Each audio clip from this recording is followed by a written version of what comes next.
Check करून त्याला closing date टाकायची, हो. वरती तारीख टाकायची, दुसऱ्या दिवशी टाकून नाईटला मेंटेन करायचं. आपल्या ज्या ड्युटीज ज्या होतात ती आपली करंट डेट असते तीच असते, कारण आपली ड्युटी 7 वाजता असते. ठीक आहे, ह्या गोष्टी व्यवस्थित झाल्या पाहिजे. ड्युटीच्या दौऱ्यात तुम्हाला ज्यावेळी कंपनीला मोठी सुट्टी असते, काय म्हणजे दिवाळीची सुट्टी असेल त्या दिवशी तुम्ही प्रॉपर युनिफॉर्म मध्येच ड्युटीवर असणं बंधनकारक आहे. आपली प्रायव्हेट लिमिटेड कंपनी आहे, लोकल नाही. त्यामुळे कसं की नाही का सुट्टी आहे, एक अनडिसिप्लिन राहण्याचा प्रयत्न करतात.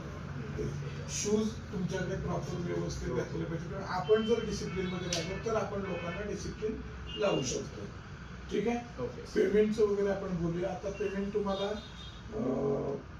8 तास ड्युटी आहे, 26 दिवस ड्युटी देतो तुम्हाला. PF ESIC वगैरे सर्व कटिंग होऊन 20,000 इन पगार येईल. लोकेशन देऊतच देऊतच स्टॉप करेल.